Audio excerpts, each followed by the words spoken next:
Examination का कोई rule नहीं है और न ही कोई एग्जामिनेशन को ठीक से कंडक्ट करने का कोई इंटेंशन इन लोगों का है।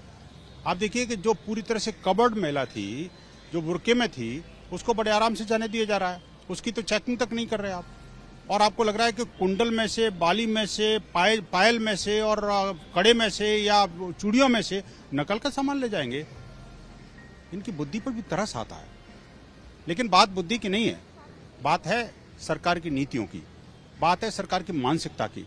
जिस तरह से लगातार हिंदू द्रोही चेहरा सरकार का सामने आ रहा है, जिस प्रकार से उन्होंने मुल्ले मौलवियों की तनख्वाह बढ़ाई है, जिस तरह से जो धर्मांतरण की गतिविधियां राज्य के अंदर बेतहाशा बढ़ी हैं, और जब से ये जो भड़काऊ भाईजान की जो का वर्चस्व सरकार के अंदर बढ़ा है, तब से लेकर के हिंदुओं का वहां पर जीना दूभर हो गया है। आपको याद होगा पिछले दिनों जो सरतन से जुदा के नारे लगे थे, बड़े आम नारे लगे थे और हिंसा की बड़ा नंगा तांडव हुआ था, लेकिन उनके फिर विरुद्ध कोई कार्रवाई नहीं हुई।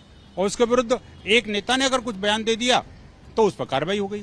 वहीं हमने देखा कि वो जो हमारे हिंदू देवी देवताओं की मौकरी बनाने वाले को रेड कारपेट वेलकम दिया गया और हिंदू द्रोही चेहरों को खुले में छोड़ दिया जाता है। आखिरकार ये कौन सी तरीका है? विरोध करने के बावजूद भी उसको रेड कारपेट वेलकम देना और इस तरह से हिंदू बहन बेटियों के जो मंगल के सूत्र हैं, या ये कहे कि जो उनके पहचान के जो चिन्ह हैं उनको उतरवा करके आप क्या कहना चाहते हैं? मैंने सारा वहां से डिटेल मंगवाई है।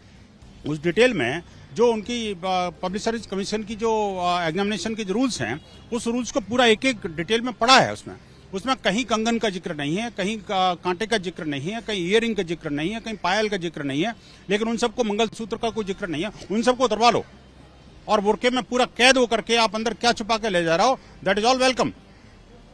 Whatever secularism we are playing it, that is very मैं कहूंगा कि सरकार की जो हिंदू द्रोही मानसिकता है, जो मुस्लिम तुष्टीकरण की जो मानसिकता है, उसकी पूरी तरह से कलई खुल चुकी है।